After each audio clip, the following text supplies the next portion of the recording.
Thank you. First of all, I just huge amount of thanks to the honor of Gyan Jyoti Vidyapit School.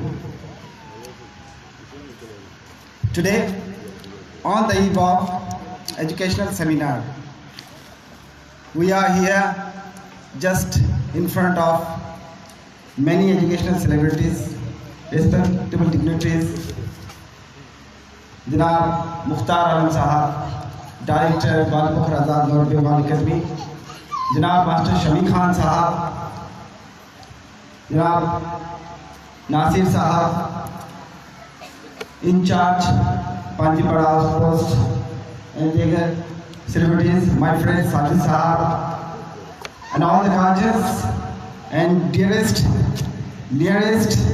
प्यारे प्यारे बच्चे, आज हम लोग पावल की सरजमी पे हैं और बातें हो रही है एजुकेशन के ताल्लुक से, शिक्षा पे। अगर हम तारीख के पन्नों पे नजर डालें, इतिहास যদি আমরা দেখি, तारीख को अगर नजर में लाए हम, तो जितने भी कम्युनिटीज, जितने भी कंट्रीज आज डेवलप्ड है, वो ड्यू टू एजुकेशन। और एजुकेशन सिर्फ एजुकेशन ही नहीं, बेटर एंड क्वालिटी एजुकेशन हमारे बच्चों के लिए जरूरी है। According to the educational psychology, if you open a school then you close a prison. अगर आप स्कूल खोलते हैं तो आप क्राइम को खत्म करते हैं।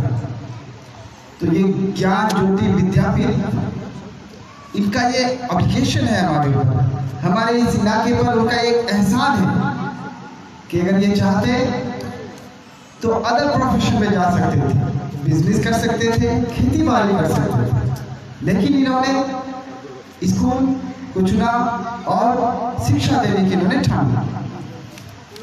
शिक्षा ही वो आलो है, शिक्षा ही वो रोशनी है जिसे लेकर के हम दुनिया के अंधेरे को दूर कर सकते हैं। The missile man of India APJ Abdul Kalam, उन्होंने कहा कि हम अगर क्लासरूम के लास्ट बेंच में भी बैठे तो हम साइंटिस्ट बन सकते हैं। उन्होंने ये प्रूफ किया। और ये जो हमारे क्लासरूम्स हैं, ये देखते हैं, एक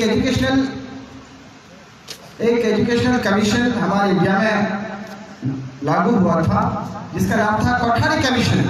1964 में उसकी रिपोर्ट आई थी, जिसके फर्स्ट पेज में ही ये लिखा हुआ था कि the destiny of India is being shaped in her classroom, यानी देश का भविष्य उनके क्लासरूमों में तैयार होता है। किसी भी देश, मुल्क और समाज को अगर तरक्की याफ्ता बनाना है, डेवलप्ड बनाना है, तो उसके लिए एजुकेशन जरूरी है। और हर बच्चा स्पेशल है। According to the educational psychology, every child is special, but it's depend on the teacher that how they treat them. एक टीचर पे डिपेंड करता है।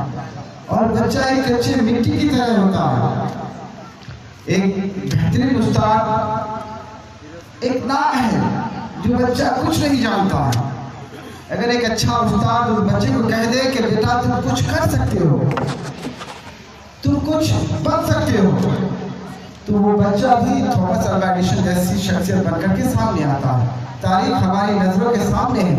थॉमस अल्वा एडिसन जिन्होंने बल्ब बनाया, आज पूरी दुनिया उसकी वजह से रोशन है, उस बल्ब की वजह से। थॉमस अल्वा एडिसन को बचपन के ज़माने में स्कूल से इसलिए निकाल दिया गया था कि वो बच्चा पढ़ नहीं सकता था। और एक चिट्ठी भी उसके माँ के लिए भेजा स्कूल की तरफ से कि आपका बच्चा पढ़ने के लायक नहीं है। उसकी माँ ने जब वो चिट्ठी पढ़ी तो उसकी आंखों में आंसू आ गए और माँ ने कहा, बेटा कल से तुम स्कूल नहीं जाओगे। और बच्चे को माँ ने पढ़ाया और वो बच्चा साइंटिस्ट बना। यानी कहने का मतलब है कि उस्ताद सिर्फ वो नहीं है कि जो स्कूलों में सिर्फ पढ़ा, उस्ताद माँ भी है, उस्ताद बाप भी है, उस्ताद हमारा समाज भी है, उस्ताद बच्चे से मिलने वाला हर वो शख्स है जो बच्चे के नाते में रहता है। The father of the nation, Mahatma Gandhi का एक ऑडिशन है बहुत ही खूबसूरत। उनका कहना है कि मैं अपने देश के बच्चों में अपने देश का भविष्य देखता हूँ। यहाँ पे ये जो बच्चे बैठे हैं, ठीक है, यहाँ जो बच्चे बैठे हैं ये देश के ओसी बैठे हैं, कोई पीटीओ है, कोई डॉक्टर्स हैं, कोई इंजीनियर हैं, दुनिया के बहुत बड़े बिजनेसमैन हैं। एलन मस्क का कहना है कि हमें ज़्यादा से ज़्यादा बच्चों को ज़्यादा से ज़्यादा तालीम देने की ज़रूरत है ताकि हमें इंटेलेक्चुअल्स लोग मिले, हमें ऐसे ऐसे लोग मिले जो मुल्क, समाज और देश के फलाह और बहबूदी के लिए, देश समाज की बेहतरी के लिए काम कर सके। और ये बच्चे ही हैं हमारे जो देश के भविष्य हैं, जो देश के फ्यूचर हैं। बच्चे का पहला उस्ताद उसके गार्जियन होते हैं। स्कूल में बच्चा मुश्किल से 5, 4, 6 घंटा रहता है, लेकिन ज्यादातर वक्त घर में रहता है। तो ऐसे गार्जियन हमारी भी ये जिम्मेदारी बनती है कि हम अपने बच्चों को किस तरह का माहौल देते हैं। हमारा बच्चा जो हमारे साथ है, हमारा बच्चा या तो हमारा दोस्त है या हमारा दुश्मन है। हम अपने बच्चे को जो तैयार कर रहे हैं, हमें इस पे गौर करने की जरूरत है कि हम अपने बच्चे को जो तैयार कर रहे हैं, या तो एक अच्छा दोस्त हम तैयार कर रहे हैं या एक दुश्मन तैयार कर रहे हैं। तो हमारा बच्चा जिस तरह के माहौल में रहेगा उसी तरह का बनेगा बच्चा, उसकी ज़हनियत उसी तरह की बनेगी। आज के दौर में क्या है कि हम बच्चे को सिर्फ फोकस करते हैं कि बच्चा इंटेलिजेंट बने, ज़्यादा मार्क्स सिक्योर करे, बच्चा का रोल नंबर 1। ये ज़रूरी नहीं है। ज़रूरी है कि बच्चे का मेंटल डेवलपमेंट कैसा हुआ है, बच्चे का सोशल डेवलपमेंट कैसा हुआ है, बच्चे का मॉरल डेवलपमेंट कैसा है, ये देखना। मेरा बच्चा अगर 100 में 100 मार्क्स सिक्योर करता है और लोगों से बिहेवियर अच्छा नहीं है, लोगों से कनेक्टिविटी अच्छा नहीं है, तो इसका मतलब है कि उसका सोशल अटैचमेंट अच्छा नहीं है। अगर मेरा बच्चा बात में गुस्सा हो जाता है तो इसका मतलब यह है कि बच्चे के अंदर मॉरल डेवलपमेंट नहीं हुआ है, बच्चा इमोशनली बैलेंस्ड है। तो ये माहौल हमें देना पड़ेगा। ऐसे गार्जियन हमारी बहुत बड़ी जिम्मेदारी होती है। बच्चा वही सीखेगा जो बच्चा देखेगा। एक बच्चे को उसका बाप कंधे पे कहीं लेके जा रहा है, तो रास्ते की हालत ठीक नहीं थी। बाप ने कहा बच्चे को कि बेटा तुम कंधे पे ठीक से बैठे रहना, रास्ता ठीक नहीं है। तो बेटे ने बाप से क्या कहा कि बाबा मैं संभल के बैठा हूं, आप संभल करके चलिए, क्योंकि आप जैसे चलेंगे मैं वैसे ही चलूंगा। यानी यहाँ मतलब है कि मैं आपको फॉलो करूंगा।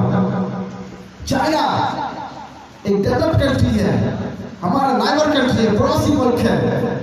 वहाँ के बच्चे, छोटे छोटे बच्चे मोबाइल बनाते हैं, मोबाइल देखते नहीं है हमारे बच्चों की तरह।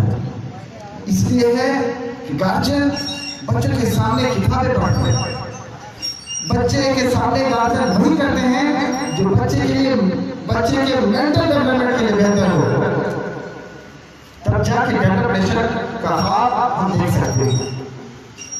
हिंदुस्तान एक पावरफुल कंट्री है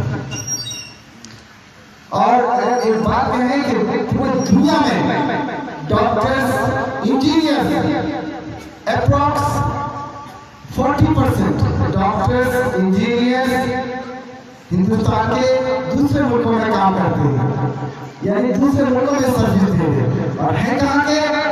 इंडिया जैसे मुल्क। तो यहाँ पे बच्चे बैठे हैं, ये हमारा रूरल एरिया कहलाता है। इसका मतलब ये नहीं कि हमारा बच्चा किसी से कम है। Every child is special. School, guardian की कॉपरेशन से ही बच्चे को हम बेहतर बना सकते हैं। हाँ, कुछ बातें हैं एजुकेशनल बैरियर में, बेहतर एजुकेशन देने में, ये है कि हमारे जो रूरल एरियाज में जो स्कूल्स हैं वहाँ पे एक परेशानी स्कूल चलाने वाले के साथ ये है कि हम as a guardian school fee time पे नहीं देते। ये एक बहुत बड़ा इशू है। अगर देखा जाए, हमारे रिटायर्ड हेड मास्टर थे, उनका कहना था कि प्राइवेट स्कूल के सबसे बड़े दुश्मन गार्जियन हैं और सबसे बड़े दोस्त भी गार्जियन हैं। अगर गार्जियन टाइमली फीस अदा कर दे स्कूल को तो स्कूल चलाने में आसानी होगी। ऐसे गार्जियन हम देखते हैं हमारे इलाके में। मैं भी सरकारी स्कूल का टीचर हूँ, तो सरकारी स्कूल के टीचर स्कूलों की अगर बात करें तो बात बहुत दूर तक जाएगी, लेकिन प्राइवेट स्कूल्स आज भी हमारे एजुकेशन सिस्टम को यानी बच्चों को बेहतर बनाने में बहुत बड़ा कंट्रीब्यूशन दे रहे हैं। लिहाजा ऐसी बात है, दिस इज आवर रिस्पांसिबिलिटी। ये हमारी जिम्मेदारी बनती है। अगर हमारा बच्चा यहाँ पे है तो हम स्कूल आए, खबर लें टीचरों से, कौन टीचर कौन सा सब्जेक्ट पढ़ाते हैं, उनसे रब्ता करें, उन्हें उनसे कनेक्शन रखें, बच्चे का डेवलपमेंट कैसा हो रहा है, इन बातों पे गौर करने की जरूरत है। हमारा मुल्क हिंदुस्तान बहुत बड़ा मुल्क है और यहाँ की आबादी सबसे ज्यादा आबादी है। हमने चाइना को क्रॉस किया, लेकिन यहाँ पे इंटेलिजेंस लोग भी पैदा हो रहे हैं। एक सर्वे के मुताबिक, एक रिपोर्ट के मुताबिक अभी हिंदुस्तान में लगभग 2500 यानी करीब करीब 3000 यूनिवर्सिटीज की जरूरत है। 3000 यूनिवर्सिटी की जरूरत है अकॉर्डिंग टू द पॉपुलेशन, आबादी के हिसाब से। लेकिन हमारे मुल्क में कितने यूनिवर्सिटीज हैं? सिर्फ 1100। यानी हमारे बच्चों को और बेटर एजुकेशन देने के लिए हमें ज्यादा से ज्यादा यूनिवर्सिटीज बनाने की जरूरत है, ज्यादा से ज्यादा कॉलेज बनाने की जरूरत है, खास करके इन रूरल एरियाज में कॉलेजेस यूनिवर्सिटीज बनाने की जरूरत है। तब जाके हम डेवलप हो पाएंगे। और एजुकेशन का वैल्यू हमें समझने की जरूरत है। एक पड़ोसी मुल्क है हमारा जापान में एक स्टेशन 10 साल तक, एक रेलवे स्टेशन 10 साल तक इसलिए बंद नहीं किया गया कि उस रेलवे स्टेशन से सिर्फ एक बच्ची स्कूल आती जाती थी। एकदम ये शुरू वही रेलवे स्टेशन থেকে स्कूल যাতায়াত করতো, তার জন্যই ওই রেলवे স্টেশন বন্ধ করা হলো না। এটার জন্য জাপান আজকে ডেভেলপ কান্ট্রিজ, ওরা জাপান আজকে এই টেকনিকে কাজ করছে। পৃথিবীর সমস্ত কান্ট্রি যতগুলো আছে, জাপান এরকম একটা দেশ যেখানে সবথেকে বেশি ভূমিকম্প আসে, আর্থকোয়েক আসে, কিন্তু ওরা আজকে এই টেকনিকে কাজ করছে।